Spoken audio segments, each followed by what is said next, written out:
be what put him, because it's just astronomically out of reach. It is. Hey, look who's here! It's MJ. Woohoo! Good morning. Wired Wednesday.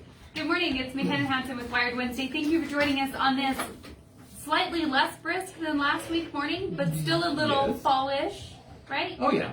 Our temperatures are in the 40s this morning. 30 something. 30 something. Yeah, 31 last time. But with no snow, so none of us had to get up and shovel. No.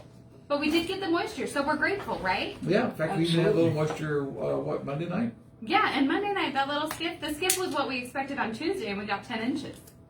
No, actually, the Weather Service had it right. The weatherman was right. You're They killing were me. predicting 8 to 10 inches. Oh my. Yeah. Okay. Well, that is the first time in my entire life that the weatherman has been even remotely right. It's true. You don't expect that to happen. It's like like BYU winning a game. Exactly. That That's counts. just Oh, holding your breath. Yeah. Well, hopefully you learn to You know, pray. I've been having buyer's remorse of the vehicle I bought Oh no. until Tuesday when it was snowing. I go, nope, no remorse anymore. Oh, that's good because now this one has 4-wheel drive, Yeah. correct? Yes, it does. Oh, awesome. And we never have to think about this whole, well, if it snowed, I just won't come to the studio and then I have to run the board thing. Oh no, we still think about that a lot. No, we're not. I can't handle the technology. That just is way too much. She thinks this is technology. You have to see the one in there. Yeah, that's the.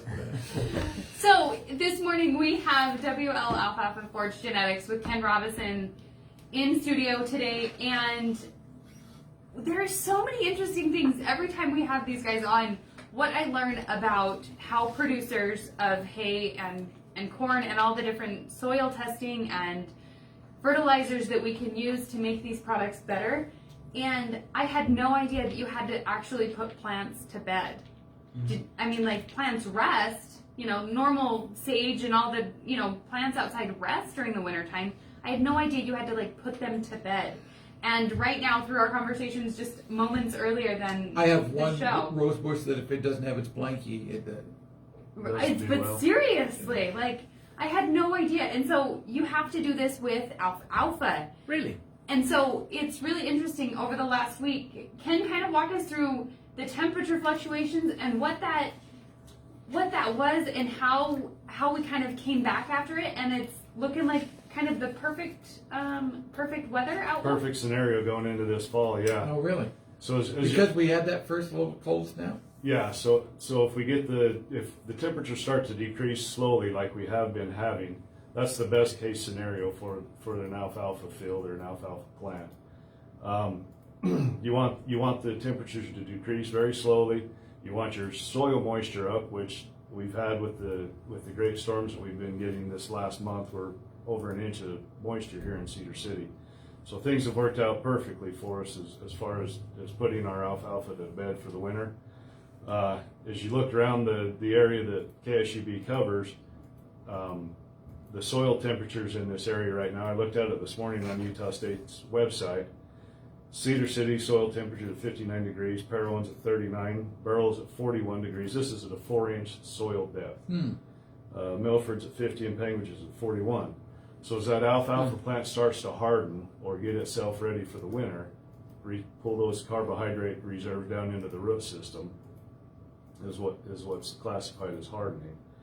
The plant starts to prepare itself to go into that winter and for the survivability of the winter. So the things that it needs to survive the winter are a good nutrient base. So hopefully our nutrient base is there throughout, even after the cropping season that we've had. So it's a good idea to make sure that you have that nutrient base as those plants get ready for the winter. Well, and what's really interesting about this, to me at least, and correct me if I'm wrong, Chris, but if Cedar City's soil depth at 59 degrees, that means as I'm shoveling the snow that we had last week, as my hands are freezing, if I just dug with my snow shovel 4 inches, I could reheat my hands. Somewhat.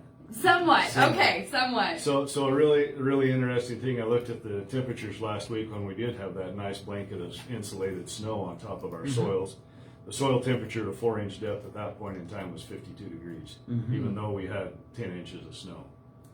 So Yeah, and that's why the snow doesn't stick around That's for why very the snow long, doesn't because the stick ground around. is so warm. Exactly. Yeah, and I guess then what happens in the winter as the soil temperatures continue to plunge, Continue to because drop. that's when we have snow last longer, because the ground underneath Correct. it's not warming it up. Correct. And so, we want that. It's good to have that soil temperature drop slowly. The plant will harden. It's similar to thinking about like a regular Coke versus a Diet Coke. A regular Coke will freeze at a much lower temperature than a Diet Coke. So if the plant's able to pull those carbohydrates back into that root system and store that sugar in the plant system, then it won't freeze as readily. Which increases the longevity of the plant, which Correct. makes it for a better spring coming Correct. out of winter, spring, Yep. first cut type of quality. Yep. And with the different things, it's really important to put alfalfa to bed correctly, almost, or in a better situation, so that your spring crops are even better. And the way that through Forge Genetics and WL alfalfa, they have technology now that can actually measure the ratio of stem versus leaf, and why that's really important, because it's the leaf. Now, Ken, you got to help me out a little bit, but I believe it's the leaf that carries all of the proteins, all of the good nutrients for the animal consumption, rather Correct. than the stem. But you guys have a technology now that can basically separate that? Correct. So right now we've just began promoting a test called the LEAF test. It's an acronym, of Leaves Enhance Alfalfa Forage.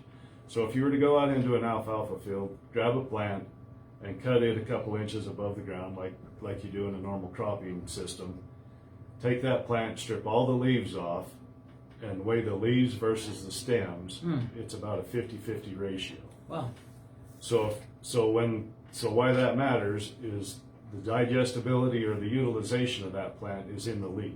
Right. So the cows, horses, goats, pigs, whatever you're feeding your alfalfa to, they get the nutrients and the digestibility, the things that they need out of the leaf. So 50-50 in the field is the ratio of those systems. So most of the hay, well, I shouldn't say most, all the hay is rated on an RFE or an RFQ scale, relative feed value or relative feed quality. So if you look at the relative feed quality of the leaf in the plant, it has a point of 440 points of relative feed quality. The stems by themselves have a relative feed quality of 80. So you can see that the numbers are drastically different between 80 and 440, and you want that plant, you want the leaves to be able to make it into the animal. So as the grower goes out and works his field or is taking a crop of alfalfa off his field, we need to do everything that we can to retain that leaf onto that plant or onto that stem and get it into the bell. Okay, so I'm gonna just kind of put in the whole. I have no idea what I'm talking about right here. So And to she's me, pretending, by the way. She well, I know a little bit more than I'm leading on to be, Okay. but to me, I should to make sure that I have the highest retention of those leaves at 480. 440. Excuse me, 440 RFQ.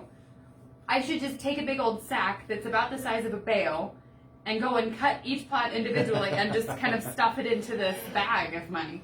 Right. Why don't we do that system, first of all? And two, how much is lost in the actual processing of the alfalfa, and how do we better retain that for our consumers?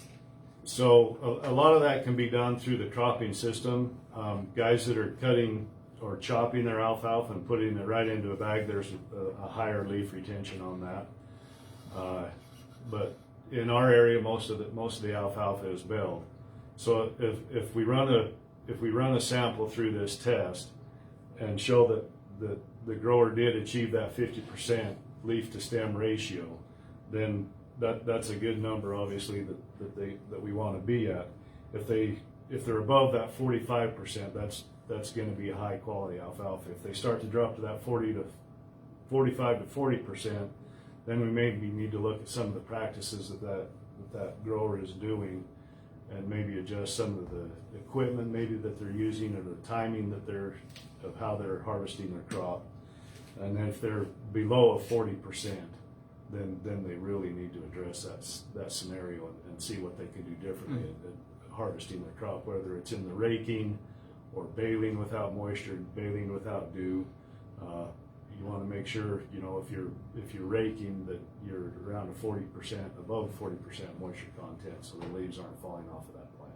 Well, and then we go back into, putting things to bed properly, right? And making sure that they have the fertilizers going into the soil to keep them through the winter, Right. with the carbohydrates, those sugars that they freeze on a lower level. So you're saying the bike company's trying to make sure I get a lot of sleep? Possibly. Because they keep fertilizing me all the time, right? Oh my. So you go into this, it's all cyclical and it's an entire process. So we're in that fall process of lower soil temperatures and making sure that the plants survive and have a survivability. What can I be doing now to make sure that my first cut, at the later part of spring. May is healthy and I'm getting that 50-50 ratio? So there are several things that play into that. Soil moisture is one of the big things. We want to make sure that we have good soil moisture going into the winter. Which we're getting Which we're so getting. far. Yep. So that's been fantastic. Genetically, we want to make sure that we have a plant that's going to jump up in the spring and take off and run with the temperatures that are there and start to produce early in the spring. And then on a fertility basis, we want to make sure that we have our phosphates and potassiums and sulfurs in the ranges that we need. Zinc also is a big input in this area. If you look at the inputs or what's taken off of the field throughout the season, in a normal cropping season in this area, guys are shooting for about a 6 to 7 ton crop throughout the year. If you look at that, there's 84 pounds of phosphate that are taken off of that field, 330 pounds of potassium that are taken off of that field, and 36 pounds of sulfur that are taken off of that field. Now, For every acre. on a per acre basis, correct? Okay. Yeah, on a per acre basis. So in this area, there's some of the farms that have been farmed for quite a long time, and so their potassium levels are dropping. So they might need to look at increasing their potassium inputs. In a lot of the fields that are newer, and I'm talking like 50 years and newer, the potassium levels are going to be quite sufficient. But in that second and third cutting, they might look at putting on some potassium. Throughout the winter, mineralization of the potassium makes it more available to the plant, and the alfalfa plant will consume that throughout the season. Have there been any legislative changes or some, not that we're turning this into a political anything, have there been changes that are going to affect our markets next summer?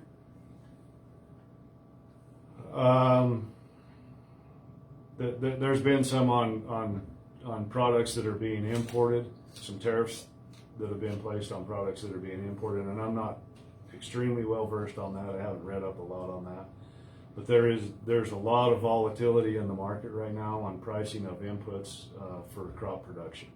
There's huge volatility. So basically that takeaway is to get with Ken and or Big Tony, the boss man Tony, Carlisle with IFA and figure out what you guys need to be doing to plan ahead for this next Correct. growing season. Yeah, everything that you're seeing in the ports about, all the backlog of everything that's going on there with your consumer products, your home products, and that kind of thing. It's probably not as extreme in the ag world, but it is going to play a huge role in what goes on What next goes season. forward. There are products that are going to be in short supply right now. So I'm thinking Seed of, is not one of them. We have a great supply of seed. Yes. So as I'm thinking about putting things to bed for my yard and going into the springtime, one thing that I get these pesky little bugs in the springtime and I just dread them every year. Is there anything in alfalfa that we kind of dread that we can kind of pre-plan for, or how do we go about figuring out those pesky little bugs called? Weevil and aphid. Yes, aphids is what I was going to point out. So when we look at diseases or pests that will impact the alfalfa crop, there are several that are, I guess you could say, move around, like weevil and aphid, and then there's some that are environmental inside that canopy of the crop or inside the field itself.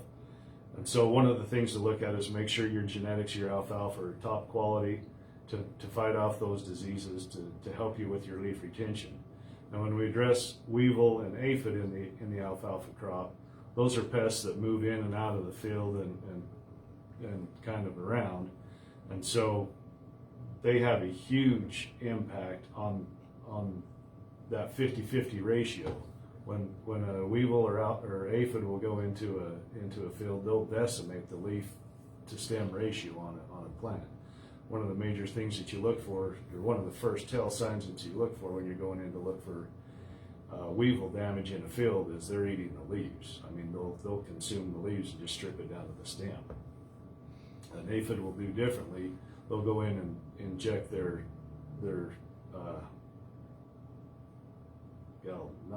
acid.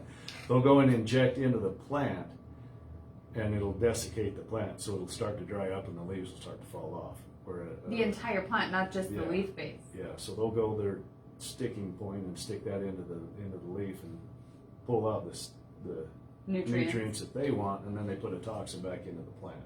Oh, So how then amazing. That starts to desiccate the plant, and the leaves will start to fall off. Whereas a weevil will just consume the leaves on the plant. So Ken, as we're going through, and we're kind of wrapping up the show, tell me what we need to be doing to make sure that we're giving our ground the best possible situation from our controllable standpoint, and then making sure we're taking into account what we need to start thinking about for spring. So we're already leap years ahead of where we've been the last couple of years in the moisture scenario. We're starting to get a good base on our fall moisture, and so that's going to put us ahead. Fertility would be the next thing to look at and make sure that you've got the fertility program that you want to have in place so that your plants are ready to wake up and run in the spring. And then the genetics of your alfalfa plant are crucially critical to what is going to happen. And we're already behind. If you needed to give your fields an influx or an infused, oh my, Hannah, I can talk this. Yes, an infusion of new seed or fusion or fertility. Yeah, we're past the planting dates in this area, so we're looking into next spring and getting fields ready to plant next spring and get them ready. Now you talked about this being a relatively good fall/first winter, because we're now in second fall and we'll get to second winter. Correct. Yes, just like third and fourth and fifth dinner. Breakfast, yeah, exactly. Yes.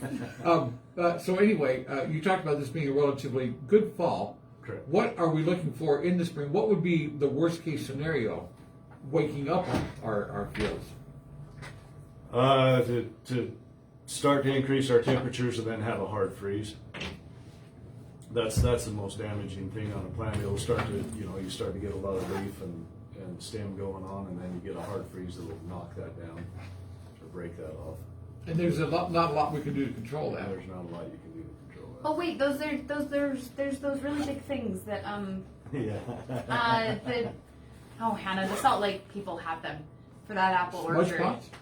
No. Windmills. Windmills. Thank you. I'm like, there's a couple of them. Yeah. Would windmills in this area help with the hard freeze on our alfalfa plants, or is it one of those? The windmills that they ingrained use in technology? orchard are there to move the air. You'll get a lot less damage on a crop if you have a small breeze and wind moving that temperature or that air through the environment.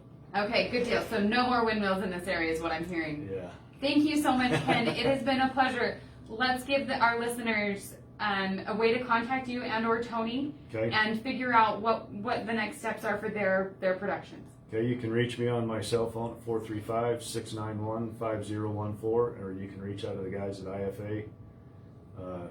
Their number is 435-691-5015 and 435-691-5016.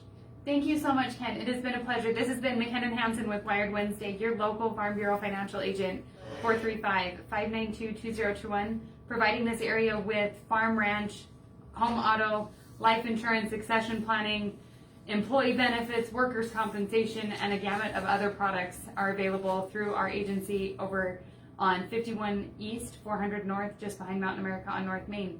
Thank you for joining us, McKenna and Hansen, 435-592-2021. All right, MJ, always a pleasure. Thank you so much. I'll see you again soon. All right.